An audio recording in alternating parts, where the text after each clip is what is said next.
हाँ, तो फिर से आपका मेरे यूट्यूब चैनल पर स्वागत है। तो आज हम लोग बीपीएससी यानी सहायक अभियोजन पदाधिकारी, आप देख सकते हैं ये जो प्रीवियस ईयर का पेपर है जो बीपीएससी द्वारा परीक्षा आयोजित कराई गई है। पोस्ट का नाम है सहायक अभियोजन पदाधिकारी एपीओ। ये जो पीटी परीक्षा है 29 मार्च 2014 को आयोजित कराई गई थी। तो आज हम लोग एक नए प्रीवियस ईयर के प्रश्न पत्रों का जो है एनालिसिस करेंगे। इससे पहले हम लोग 32 प्रीवियस ईयर के प्रश्न पत्रों का एनालिसिस कर चुके हैं, जिसमें बिहार एसएससी के जितने भी प्रीवियस ईयर के पेपर हैं जो आयोजित कराए गए हैं पिछले 20 से 25 वर्षों में, उन सभी पेपर का हम लोग एनालिसिस कर चुके हैं। तो आज हम लोग बीपीएससी जो ग्रेजुएशन लेवल का एग्जाम है सहायक अभियोजन पदाधिकारी, इसके हम लोग प्रश्न पत्रों का जो है एनालिसिस करेंगे। एक्चुअली बिहार में जितने भी ग्रेजुएशन लेवल के एग्जाम होते हैं उन सभी परीक्षाओं के प्रीवियस ईयर के प्रश्न पत्रों का जो है हम लोग एनालिसिस करेंगे। यदि आप बिहार एसएससी सीजीएल परीक्षा या आप बीपीएससी की परीक्षा या आप दरोगा की परीक्षा या ग्रेजुएशन लेवल की कोई भी परीक्षा आप देने जा रहे हैं तो आपके लिए यह जो है काफ़ी सहायक सिद्ध होगा। चलते हैं हम लोग प्रश्नों को जो है एनालिसिस करते हैं। इससे पहले यदि आप अभी तक मेरे टेलीग्राम चैनल को सब्सक्राइब नहीं किए हैं तो उसका लिंक डिस्क्रिप्शन में दिया हुआ है, वहाँ से जाकर आप हमारे टेलीग्राम चैनल को ज्वाइन कर सकते हैं। वहाँ पर आपको पीडीएफ जो है उपलब्ध करा दी जाएगी। जितने भी प्रीवियस ईयर के पेपर हैं सभी का पीडीएफ वहाँ उपलब्ध करा दी गई है। तो चलते हैं हम लोग प्रश्नों को जो है देखते हैं। प्रथम प्रश्न है कि गांधी जी ने किस वर्ष दांडी यात्रा शुरू की थी?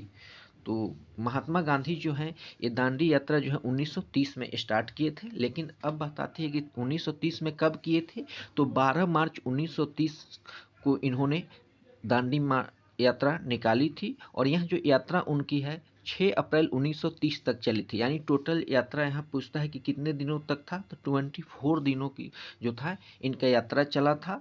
और यह यात्रा लगभग जो था 240 मील इन्होंने साबरमती आश्रम से अपना जो यात्रा स्टार्ट किया था 240 मील की दूरी तय किए और उनके साथ 78 जो था उनके साथ सहयोगी जो थे उनके साथ में थे। और ये जो है 6 अप्रैल 1930 को दांडी पहुंचते हैं और वहाँ जो है समुद्र के जल को वाष्पीकरण विधि द्वारा नमक बनाकर जो है इन्होंने सविनय अवज्ञा आंदोलन को स्टार्ट करते हैं। इसके बाद कांग्रेस पार्टी जो है ये दांडी से 40 किलोमीटर दूर धरसाना साल्ट, वहाँ एक फैक्ट्री था जिसका नाम था धरसाना साल्ट वर्क्स, वहाँ पर सत्याग्रह की योजना बनाए। लेकिन क्या होता है कि उसके 4-5 दिन पहले ही अंग्रेजों को पता चल जाता है कि ये लोग जो है धरसाना सॉल्ट वर्क्स में सत्याग्रह करने वाले हैं।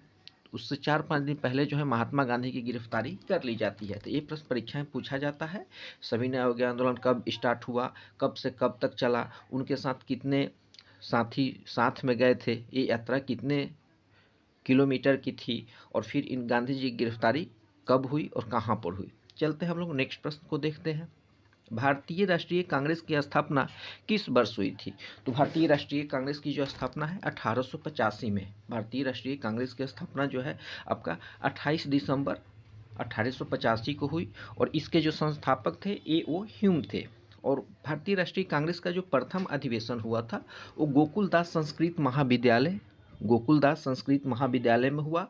और उस समय उसके जो महासचिव थे A.O. ह्यूम थे और उनके जो चेयरमैन थे यानी जिसको हम लोग बोलते हैं भारतीय राष्ट्रीय कांग्रेस के प्रथम अध्यक्ष जो थे व्योमेश चंद्र बनर्जी, जिसको शॉर्टकट में WC बनर्जी कहा जाता है। चलते हैं अगले प्रश्न को हम लोग देखते हैं। सीमांत गांधी किसे कहा जाता है? तो सीमांत गांधी जो है खान अब्दुल गफ्फार खां को कहा जाता है। थोड़ा हम लोग इनके बारे में जान लेते हैं कि खान अब्दुल गफ्फार खां कौन थे। तो इनका जो जन्म है वर्तमान के देखा जाए तो पाकिस्तान के पेशावर में हुआ था और एक तरह से कहा जाए तो ये पाकिस्तान के एक राजनेता भी थे और इन्होंने भारत की आज़ादी में जो अंग्रेज़ों से मुक्त कराने में इन्होंने काफ़ी अपनी महत्वपूर्ण भूमिका निभाई थी। और ये जो खान अब्दुल गफ्फार खां थे ये देश विभाजन के विरोधी थे। ये भारत और पाकिस्तान को 2 टुकड़ों में बंटना नहीं चाहते थे और ये कार्य और निष्ठा के कारण ही इनको सीमांत गांधी यानी सरहदी गांधी, इनको बच्चा खां और इनको बसाह खां के नाम से भी नवाजा गया था। खास करके फेमस जो है खान अब्दुल गफ्फार खां को सीमांत गांधी के नाम से फेमस थे। और इन्होंने 1930 में खुदाई खिदमतगार की भी स्थापना की जिसे लाल कुर्ती दल भी के नाम से भी जाना जाता है। और ये जब भारत और पाकिस्तान जब इनके विरोध के बाद भी विभाजन जब हो जाता है तो ये निर्णय करते हैं कि हम पाकिस्तान में ही रहेंगे, और पाकिस्तान में रहकर ही सरकार के विरोधी ये जो थे वहाँ एक आपका पख्तूनी जो था, पख्तूनी अल्पसंख्यक समुदाय था, उसके लिए ये संघर्ष किए और वहाँ के सरकार के विरुद्ध जो थे ये आंदोलन चलाते रहे।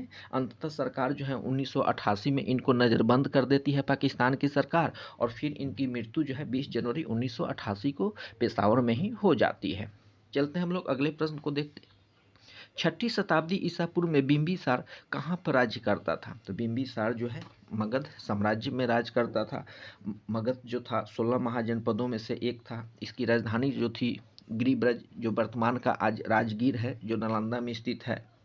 और ये जो बिंबिसार था इसका शासनकाल 558 ईसा पूर्व से 491 ईसा पूर्व था। चलते हैं हम लोग नेक्स्ट प्रश्न को देखते हैं। जैन धर्म के प्रथम तीर्थकर कौन थे?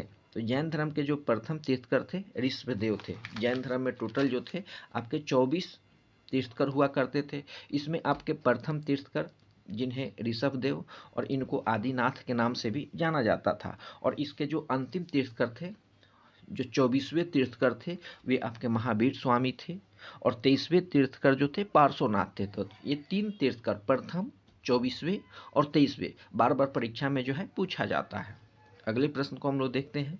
मौर्य वंश का अंतिम शासक कौन था? तो मौर्य वंश का जो अंतिम शासक था बृहद्रथ था, और बृहद्रथ जो था बौद्ध धर्म का अनुयायी था, और बृहद्रथ का अपना ही सेनापति पुष्यमित्र था, और वहीं पुष्यमित्र इसकी हत्या कर राजा बन जाता है। नेक्स्ट है कि गौतमी पुत्र शांतिकर्ण का संबंध किस राजवंश से था? तो सातवाहन राजवंश से था। अशोक जो मौर्य शासक था उसकी रानी कौन थी? तो कारुवाकी। चतुर्थ बौद्ध संगति का आयोजन किसके शासनकाल में हुआ? तो चौथा जो आपका बौद्ध संगति हुआ था ये आपका कुंडलवन कश्मीर में हुआ था, और उस समय वहाँ का जो राजा हुआ करता था कनिष्क। तो कनिष्क जो था चौथे बौद्ध संगति का आयोजन कराया था। 4 जो बौद्ध संगति हैं ये काफ़ी आपके लिए इंपॉर्टेंट है। प्रथम बौद्ध संगति जो आपका राजगीर में 483 ईसा पूर्व में हुआ, फिर सेकेंड जो है आपका वैशाली में 389 में हुआ, फिर आपका थर्ड जो है पाटलिपुत्र में हुआ, फिर चौथा जो है कुंडलवन कश्मीर में हुआ। चलते हैं अगले प्रश्न को हम लोग देखते हैं। किस गुप्त शासक ने शकों को पराजित किया और इस कारण शाकाहारी कहलाया? तो ये जो है चंद्रगुप्त द्वितीय जो है इन्होंने शकों को हराया, उसके कारण इनको शाकाहारी की जो है उपाधि दी गई। नेक्स्ट प्रश्न हम लोग देखते हैं। थानेश्वर किन शासकों की राजधानी थी? तो वर्धन शासकों की जो राजधानी थी थानेश्वर थी। सिंध पर सफल आक्रमण करने वाले प्रथम अरब कौन था? तो मोहम्मद बिन कासिम जो था प्रथम सिंध पर सफल आक्रमण किया था। अगला प्रश्न है कि रजिया सुल्तान किसकी पुत्री थी? तो रजिया सुल्तान जो है इल्तुतमिश की पुत्री थी। दिल्ली सल्तनत की प्रथम महिला शासिका भी थी रजिया सुल्तान। सुलह कुल की नीति किसके द्वारा अपनाई गई? तो मुगल बादशाह अकबर के द्वारा जो है सुलह कुल की नीति को अपनाया गया था। किस मुगल सम्राट के शासनकाल में प्रसिद्ध मयूर सिंहासन बनवाया गया? तो ये जो है शाहजहां के शासनकाल में, शाहजहां ये भी मुगल शासक हैं, और इन्हीं के शासन